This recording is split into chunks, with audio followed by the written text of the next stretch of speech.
Hello guys, ito po, samahan niyo po akong muling samahan niyo ako sa aking ah, paggagawa ng aking project. Ito pong ginagawa ko ay kumukuha po ako ng 5 inch para sa ah, haba ng aking ginagawa. Ito po ay wedding gown.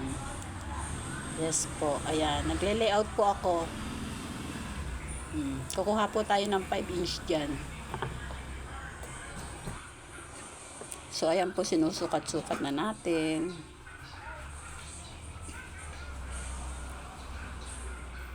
Yan po ay hard tool, and then pagkatapos po niyan ay yung soft tool naman. Opo, bali yun natin po yan. Hahatiin natin ng dalawa. Hindi hahatiin, itutupi lang po pala. Opo, and then lagyan natin muna ng mga pin. Ayan po, samahan niyo po ako sa aking mga ginagawa. Marami pa rin, daming dumadaan pa rin ng motor. Ako po kasi nandito sa tabi ng karsada, kaya sobra po ang motor.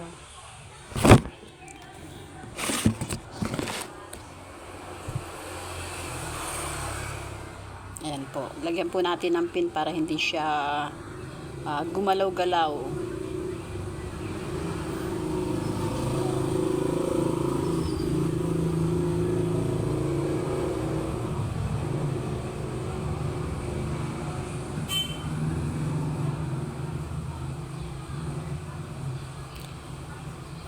Muli po ako nagpapasalamat sa lahat ng mga followers ko, viewers. Maraming po salamat sa inyo. Andito kayo palagi nanonood sa aking mga project.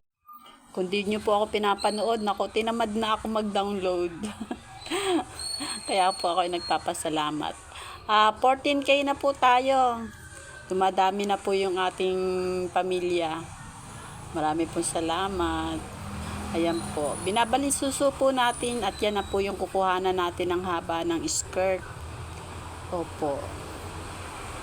Ayan po. Yan pong nilalagyan natin ng pin. Yan po ay yung para sa harapan ng skirt.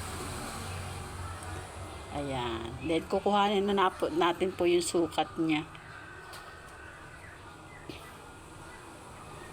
Then syempre kakailanganin natin ng medida, tape measure. Doon po nakasalalay ang ating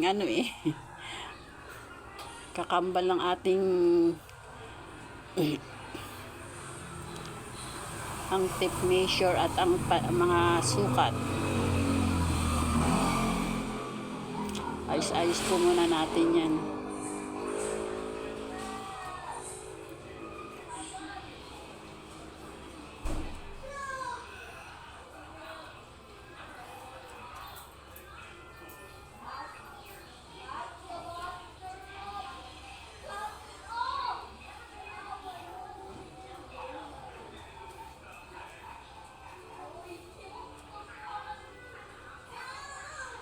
Yan, kukunin na po natin yung haba.